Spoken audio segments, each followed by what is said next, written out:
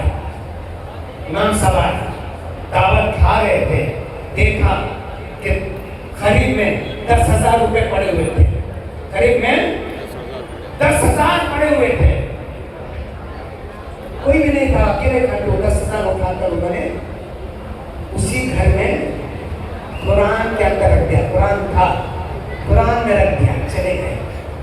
اب گھر والوں نے جب دعوت ہو گئی, دیکھا کہ پیسے گم ہو گئے, تلاش کرتے رہے, نہیں ملے. امام صاحب کے اوپر گمان آتا ہے کہ نہیں؟ امام صاحب کے پاس آئے, ڈھونڈتے ڈھونڈتے کتنے 6 مہینے ہو گئے, نہیں ملے. امام صاحب کے پاس آ کر پوچھنے سے شرم آ رہی تھی, مگر امام صاحب کے پاس آ کر آنا پڑا. کچھ امام صاحب پیسے کچھ ملے کیا؟ امام صاحب نے کہا ہاں ملے تھے. کہاں ہے وہ؟ میں اس نے سوچا کہ اس تمہارے گھر میں روزانہ قرآن کی تلاوت ہوگی اور تم جب قرآن کھولو گے تو یہ پیسے مل جائیں گے. میں نے قرآن میں رکھ دیا, مگر ان گھر والوں نے 6 مہینے تک قرآن نہیں کھولا. کیا ہمارے گھر میں ایسے ہیں؟ جا کر قرآن کھولا تو قرآن میں 10,000 6 مہینے تک قرآن نہیں کھولنے والا کا گھر. بتائیے میرے دوستوں سے, یہ ہمارے یہ ہمارا قرآن کی تعلیم ہے. میرے نوجوانوں, میرا پیغام ہے, میں نے بھی کہا کہ سکون ڈھونڈتا ہوں بہاروں میں نہیں ملتا, حسین وادیوں میں, سرمئی نظاروں میں, میں اس کی تلاش میں جا پہنچا چاند تاروں میں, مگر یہ مجھے ملا قرآن کے 30 پاروں میں. قرآن پڑھو, پڑھاؤ اور اس پر عمل کرو, سمجھو. میرے عزیز دوستوں, میں بات کو فقط بہت زیادہ بول چکا ہوں. نماز بیان کرنے کا دن ہے, اللہ کی تعریف اور بڑائی بیان کرنے کا دن ہے, کیونکہ 30 دن اللہ تبارک و تعالیٰ نے ہم پر احسان فرمایا. کیسا احسان؟ 30 روزے عنایت فرمائے. کوئی سوچ رہا کہ یہ احسان کیسے 30 روزے تو مشکل ہے؟ نہیں. اگر وہ 3 مہینے روزے رکھنے کا حکم دیتا تو کیا کرتے؟ 3 مہینے روزے کا حکم دیتا تو کرتے کیا؟ رکھنا پڑتا نا. مگر اللہ کا احسان 30 روزے رکھو تاکہ تم متقی بنو. تمہارے پہلے جتنی امتیں آئیں ان پر بھی روزے فرض کیے گئے تھے. روزے رکھو تاکہ متقی بنو. میرے عزیز دوستو, یہ روزے کیوں؟ دیکھیے, آپ کا کوئی محبوب ہے جس سے آپ محبت کرتے ہیں. وہ محبوب آپ سے کہے کہ مجھ سے ملنے کا فلانا راستہ ہے, اس راستے سے چل کر آؤ تو میں ملوں, تو کیا آپ جائیں گے کہ نہیں جائیں گے؟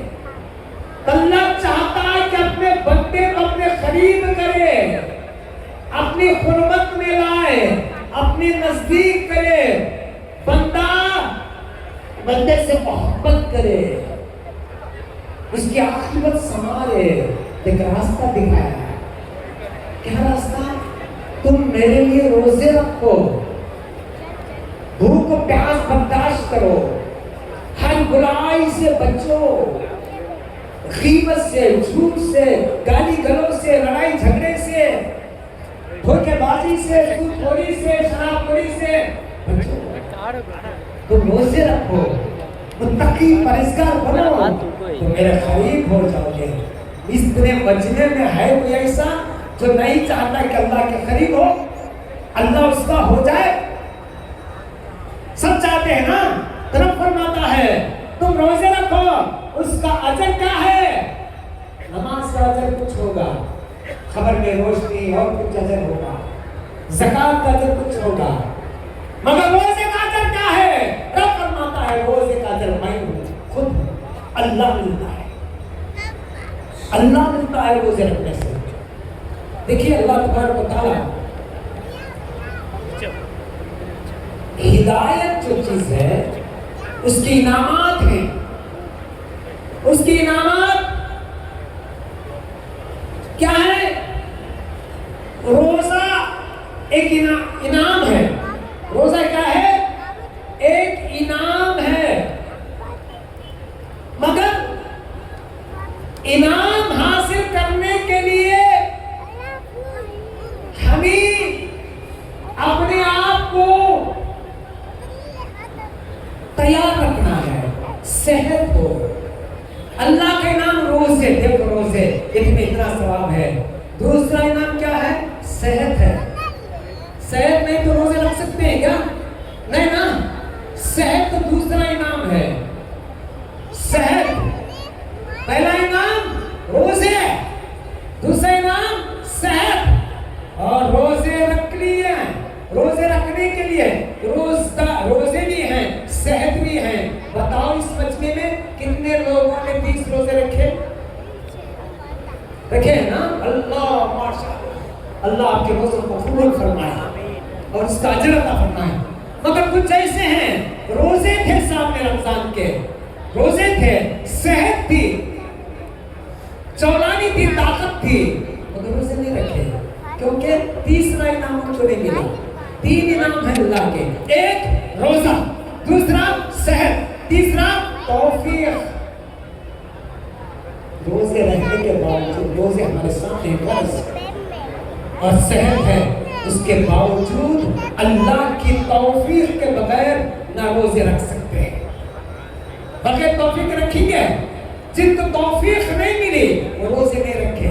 روزے تھے, صحت تھی, ماہ رمضان تھا, سب کچھ تھا, توفیق نہیں ملی تو روزے نہیں رکھتے. اللہ کے 3 انعام ہیں, روزہ ایک انعام, صحت ایک انعام اور توفیق ایک انعام. توفیق مانے ہدایت, موقع, اور اللہ وہ طاقت دینا. دیکھیے فرعون بادشاہ تھا, نمرود بادشاہ تھا, دولت تھی, حکومت تھی, سلطنت تھی. دولت جنتی ہے کہ جہنمی؟ جہنمی ہے, کیونکہ حکومت تھی, سلطنت تھی, ہدایت نہیں تھی. عمر فاروق, ابو بکر صدیق جو نبی بادشاہ تھے, امیر المومنین تھے, جنتی کی بشارت پیارے نبی صلی اللہ علیہ وسلم نے خلفائے راشدین کہلائے. ابو بکر صدیق, عمر فاروق, عثمان غنی, حضرت علی, خلفائے راشدین زندگی میں ہی دنیا میں سرکار نے جنت کی بشارت دے دی. کیوں؟ اللہ نے ان کو ہدایت پہ رکھا, ہدایت دیا. تو ہدایت سب سے بڑی چیز ہے, توفیق بڑی چیز ہے. میرے عزیز دوستوں, میرے نوجوانوں, اگر اس ماہ رمضان میں آپ صحت ہونے کے باوجود سامنے روزے تھے, اس کے باوجود روزے نہ رکھے تو توبہ کیجئے اور آئندہ رمضان میں روزے رکھنے کی کوشش کیجئے. روزے رکھیے, اس کا بڑا اجر ہے. میرے عزیز دوستوں, انعام اللہ تبارک و تعالیٰ سے ملتے رہتے ہیں. آج خوشی کا دن ہے, شکر گزاری کا دن ہے.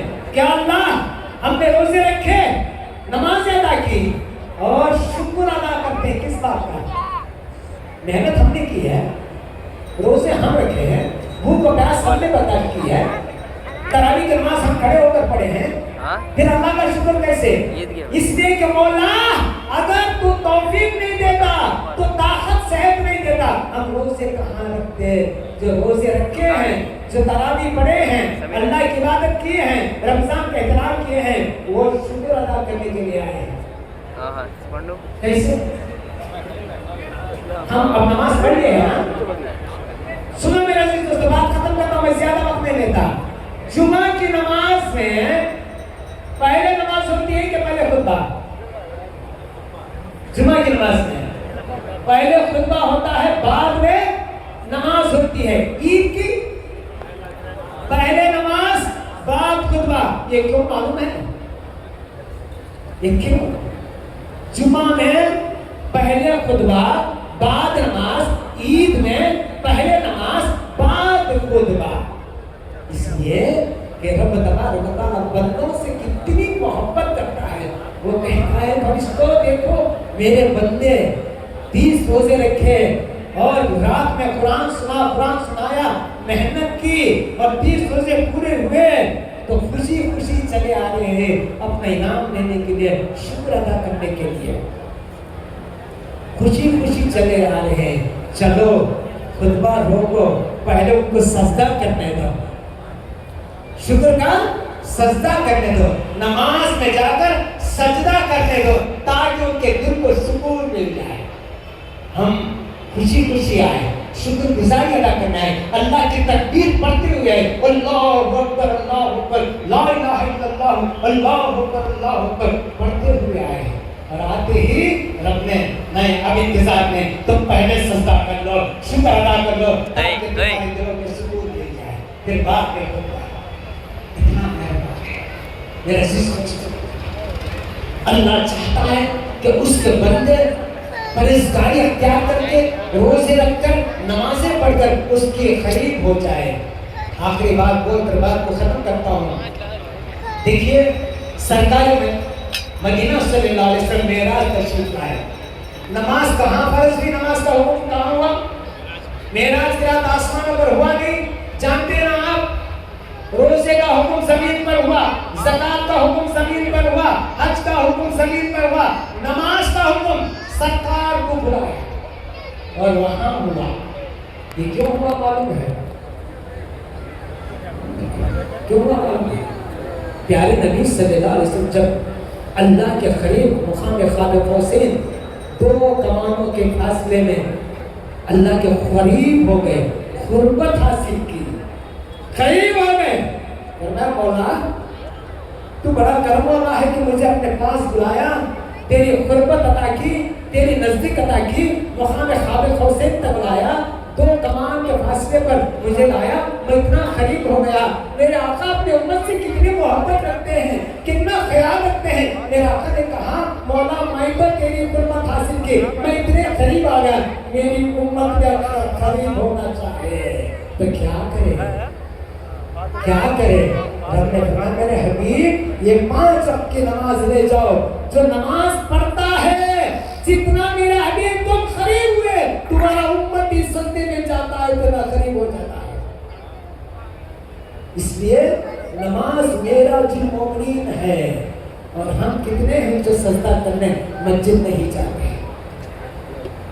رب نے فرمایا میرے حبیب تم مقام خواب حسین تک آ گئے اتنے قریب، اگر یہی قربت امتی کے لیے چاہتے ہو تو نماز لے جاؤ، جب آپ کو امتی سجدے میں جائے گا تو اتنا ہی قریب ہو جائے گا۔ کتنی بڑی نعمت ہے نماز جسے آپ ہم چھوڑ رہے ہیں۔ میرے عزیز دوستو آخر نامدار صلی اللہ علیہ وسلم اپنے امت سے محبت کرتے ہیں اور اللہ محبت کرتا ہے۔ عائشہ صدیقہ رضی اللہ تعالیٰ عنہ فرماتی ہے کہ سرکار مدینہ صلی اللہ علیہ وسلم رات اٹھتے، تہجد کی نماز پڑھتے، ہر رات سجدے میں رو رو کر دعا کرتے، رب اللہم اغفر لی امتی، اللہم اغفر لی امتی، یا اللہ میری امت کو بخش دے، میری امت کو بخش دے۔ اور آج ہم نماز کے لیے تیار نہیں۔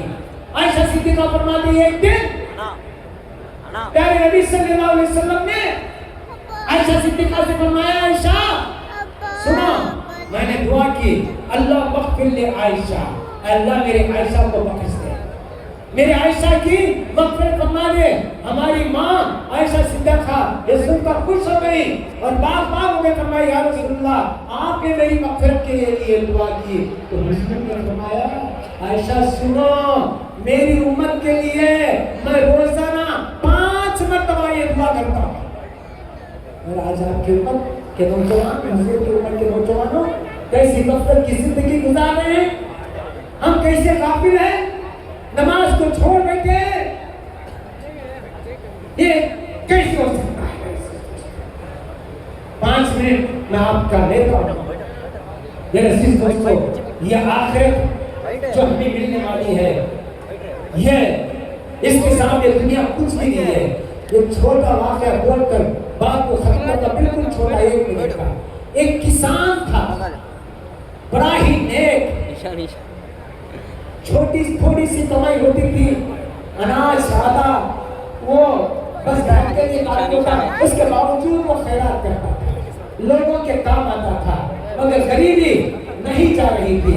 ایک دن کسان نے ایک دن کسان نے رب کے سامنے رمضان کا مہینہ تھا ظہر کی نماز ایک درخت کے نیچے ادا کی اور دعا کی مولا جتنے سال میرے ساتھ کسان ہیں سب امیر ہو گئے ہیں مجھے بھی کچھ نہ کچھ دنوں میں محنت کرتا ہوں تیری عبادت کرتا ہوں اس کا بدلہ دے مجھے بھی امیر بنا دے سنو میرے عزیز دوستو اس رات روزہ کھولنے کے بعد عشاء کے بعد تراویح کے بعد وہ سویا کسان نے دیکھا خواب میں حشر کا میدان ہے اور یہ خوبصورت سونے کا محل ہے باغات ہیں تختے ہیں نہریں ہیں ایک فرشتہ کھڑا ہے وہ کسان کا نام اس نے کہا فرشتے نہیں ان کا تو اونچا مقام ہے یہ محل ایک کسان ہے اس کا نام افضل ہے یہ محل اس کا تھا مگر اس نے بیچ دیا اس کا تھا مگر اس نے بیچ دیا تھوڑے دنیاوی مال کے لیے اس نے دعا مانگی کہ اللہ دولت دے وہ غریبی میں تھا تکلیف میں تھا پھر بھی خیرات کرتا تھا اس نے بیچ دیا گھر اٹھا گھبرا کر نیند سے جاگا اور پھر جا کر توبہ کی یا اللہ مجھے دولت نہیں چاہیے مجھے امیری نہیں چاہیے مجھے غریبی بہتر ہے یہ دنیا کچھ نہیں ہے وہ محل اللہ اکبر وہ ملنے والا تھا میں نے اسے گوا دیا اور اس نے پھر وہی غریبی زندگی کاٹنے لگا شام ہوئی اس دن روزہ کھولنے کے لیے آیا گھر کو کیا دیکھتا ہے کہ عجب عجب قسم کے کھانے بچے دو بچے تھے اس کے بیوی اور بچے کے سامنے رکھے ہوئے ہیں وہ کھا رہے ہیں کھانے کے لیے بیٹھے ہیں روزہ کھولنے کے لیے کسان نے پوچھا کہاں سے آیا انہوں نے کہا کسی نے دروازے پر رکھ کر چلے گئے قسم قسم کے کھانے سمجھ گیا کہ اللہ مجھے دولت دینا چاہتا ہے مجھے نہیں چاہیے مجھے وہ محل چاہیے جو میں نے دیکھا اس نے کہا نہیں میری بیوی جاؤ یہ پڑوسی غریب ہے یہ سارے کا سارا کھانا اسے دے دیا اور کھجور کھا کے روزہ کھول لیا اس رات کو سویا پھر وہی محل وہی جنت مگر اس سے بھی زیادہ ہیرے جواہر سے جڑا ہوا محل اور باغات اور زیادہ نہریں زیادہ وہی فرشتہ حضر نے پوچھا افضل نے پوچھا یہ کس کا محل ہے کہ پیغمبر کا نہیں وہ افضل تھا نا جس نے گوا دیا تھا محل اس نے غریب کے گھر کھانا بھیج کر یہ محل پھر سے خرید لیا ہے اللہ اکبر آخرت کا فائدہ ہے دنیا کا کوئی فائدہ نہیں ہے یہ دنیا کے دولت مند سمجھتے ہیں کہ ہم دولت والے ہیں یہ دولت کچھ بھی نہیں ہے خبر کا گڑا مل کے سوا کچھ ملنے والا نہیں ہے تو آخرت کے لیے آپ زکات دیں خیرات کریں غریبوں کی مدد کریں فطرہ دیں غریبوں کی عید ہو جائے تو اللہ تبارک و تعالیٰ سے دعا ہے کہ اللہ تبارک و تعالیٰ مسلمانوں کے غیر سے مدد فرمائے مسلمانوں کی شان بڑھائے اور مسلمانوں کو ہر قدم پر فتح عطا فرمائے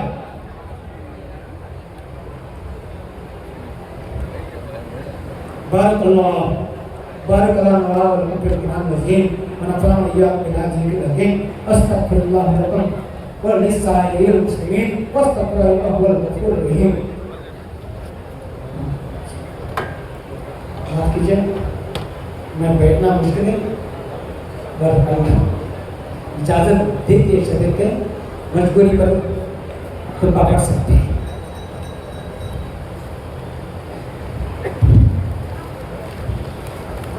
سرجری ہوا ہے